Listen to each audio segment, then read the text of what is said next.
point period blank. Point blank period. But yeah, point blank period.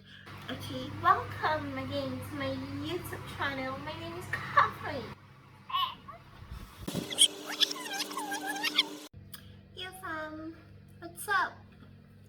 So guys, this is a story about something embarrassing that happened to me like 2 weeks ago. I had to breathe in because it wasn't an easy experience, and I don't know how many embarrassing moments that you have had, but if this is not one of them, you have not started. I'm telling you the truth. So some time ago, 2 weeks ago to be very precise, it was my exam period. I was writing exams, and meanwhile I was staying with my friends because we used to do till daybreak reading. We would read till daybreak. So on that fateful Tuesday morning, I had a morning paper, I guess. Was it afternoon paper? I can't really remember, but after the whole revision and stuff, we prepared, we went to school, and the exam, it wasn't what I expected, Like, after trying to read the man's PDF, I don't know where he got his questions from. But anyways, we wrote it, and I'll say half of the class was really angry because why should a lecturer send PDF that is his own, and then he will want to set questions for exam? He will not set questions from his PDF. Instead, he will set questions from something totally different. You get? So half of the class was angry, and after the exam, everybody just wanted to go home. Everybody wanted to go home. So I was now talking to my friend about the exam, and I was like, I didn't really write well, Lord. I'm even angry and stuff, that I just want to go home, that I don't even want to start greeting anybody and stuff.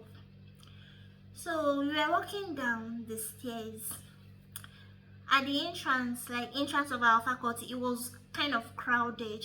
There were many students waiting to pass and coming. So I was like, that me, I cannot wait. I was telling my friend that I cannot wait for all this crowd to clear before I can. I'll just push myself through. She was like, that I should wait now. It's not like we are going home to do anything, because the next day we didn't have any other exam. So she was like, that I should wait now, that it's not like I'm going home to do any other thing, that I should wait, that I should just chill for the crowd to pass, that I can even be talking to some of my friends. I told her no, that I don't even want to talk. So while she was still talking, I was like, that me, I'm going home. So I grabbed her hand in our midst of crowd, because we were already pushing through, but the crowd was pushing us back. So I was like, that we need to move faster, and I needed her at my back. So I just grabbed her hand. I did not even look back. So I grabbed the hand. Let me not say her hand. I grabbed the hand, and I was pushing through the crowd. So when we were almost out of the crowd, I was now telling the supposed friend that I was supposed to be holding her hand that I'm very hungry, that I'm so happy that we already pushed ourselves through, that I can't wait to get home and eat. I'm so hungry. I'm literally drop dead hungry. So the next thing that I heard from the person behind, from the person that I was holding, I thought I was holding a hand, was really, and it was in a male voice.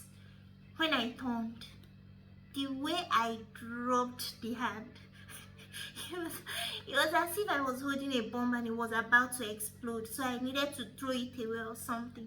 The way I dropped it, somebody will actually sense that there was something off about it. So when I turned and I noticed that I wasn't really holding the person that I was supposed to be holding, I was startled. I did not know what to say. I didn't know if I was to apologize, or if I was to say that it was a mistake, or if I was to start explaining to him that I was supposed to actually be holding somebody else and not him. You get? So I just stayed there. I was just standing there looking at him, mouth open, like a fine girl like me. Imagine, my mouth was wide open, and I did not even remember to at least cover, you know. So it was at that point when I was still staring at him because I did not know where to start from. He now told me his name. I was like, hi, that he's so so so person. And then that was when I regained my consciousness to actually say something, and then I had to apologize immediately. So during the process of apologizing, we kind of engaged ourselves in a discussion because he literally noticed that I was embarrassed. I was embarrassed to the core. So he just had to like, I think he just had to like engage me in a discussion so that the whole atmosphere would clear up and stuff. So while we're discussing, yeah, we exchanged contacts and stuff. And then some minutes later, my friend now came out, and the crowd has already cleared up. So she comfortably came out.